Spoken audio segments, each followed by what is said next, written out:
Good morning, everybody. Today is Monday, February 13th. We're going to start with lesson 1 in chapter 2 today. Before we get started, I want to just remind you, if you have been gone for a couple days, on Friday, we had an opportunity for the kids to revise their quiz. If you have a quiz that you need to revise and you're gone today, please make sure that you hand that in to me as soon as you get back. Otherwise, I don't have a grade for you, and if you lose it, I'm going to have to ask you to do it again. So make sure that you give that back to me. Just as a way of review, let's talk about key concept number 4 and key concept number 5. These were the last two key concepts from chapter 1, and it's talking about a phase change is when the molecules that make up a substance experience a change in their freedom of movement. So just the definition of phase change is when molecules increase or decrease their FOM. So a solid, all the molecules are together, and then if they have a change of phase, they're going to go from a solid to a liquid, and then their freedom of movement is going to increase. And then vice versa, if we have a liquid and it changes phase to a solid, that freedom of movement is going to decrease.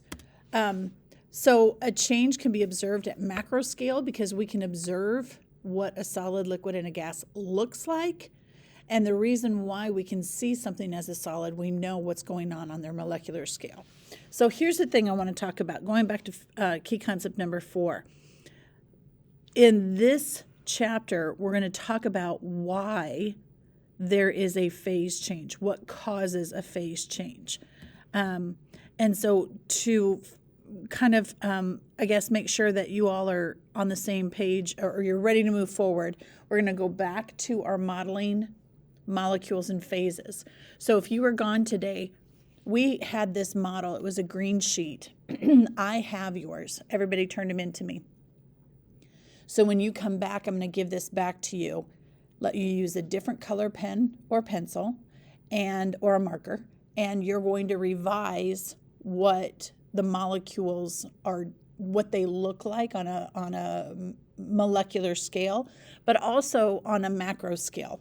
All right, so I'll make sure and get you guys caught up on that. This I'm going to actually have the kids turn in today for a grade. It'll be a completion grade, so whether you did it or whether you didn't do it, I'm not going to grade whether or not it's correct. It just gives me information. If somebody needs more teaching, then I can identify that. All right, so we're revisiting again our question for the unit, what happened to the lake?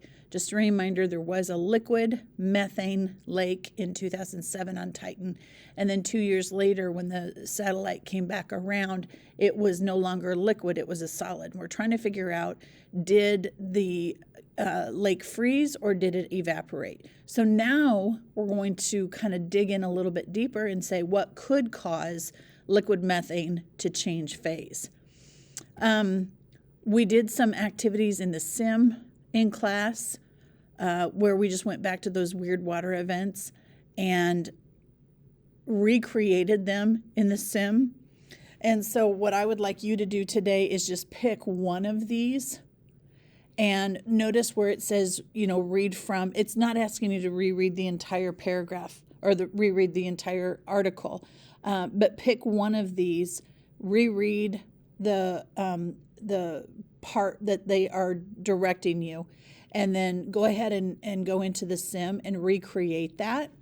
And then there's a place in Amplify. It's activity 2, screen number 2. Look up on the top right of my slide, you'll see activity 2, screen 2. I want you to fill it in. And again, I'm just going to ask you to do one of them. If you want to do all 4 of them, that would be great. But you're just going to complete the row in the data table for the article that you read, and use the words in the word bank when you're completing your row in the data table. We all took turns. I divided the kids up so that, some of them read different articles, and then we all came together and we talked about it together. So we came to find out what can cause molecules' freedom of movement to change is if the substance cools down or if it gets colder or if it heats up. And here's the thing. Do you remember that graphic I gave you? Should be in GoodNotes with the green and the yellow arrows. So this is color coordinated for you so that you can copy this information onto your graphic later on. And I'll show you that. I don't think that's in today's lesson. But the changes of phase that involve a temperature decrease are freezing and condensing. And this is because, looking at this big box on the bottom in the green, energy is being transferred out. And I have talked about this a lot in the in the past several weeks, even when we were talking about our elements, when you guys were researching the elements. And a lot of you guys, you found the melting point of your element, but you couldn't find the freezing point of the freezing point. And I drew like a graph kind of thing on the board, and we talked about, is energy coming into or going out of the substance? So if energy is going out, then the changes of phase will be freezing and condensing. And then on the other column, the energy being transferred into the substance actually heats it up. It gets hotter or it gets warmer. And that's relative, you guys. -100 to -50 is getting warmer, but to us, neither one of them would be getting warmer. It doesn't matter. As long as energy is being transferred into the substance, then there's going to be melting or evaporating. All right. So the investigation question that we had today was, what can cause molecules' freedom of movement to change?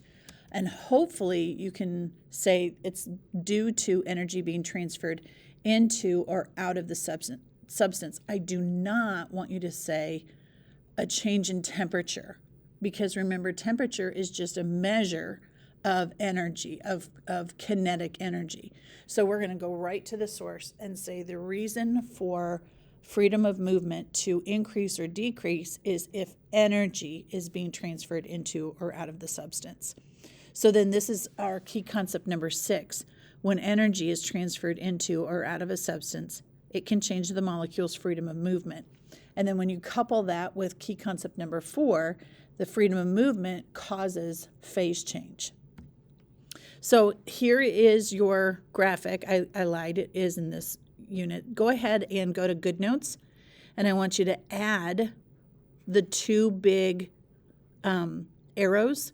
You're going to have to go ahead and color those yourselves because I didn't include that at all.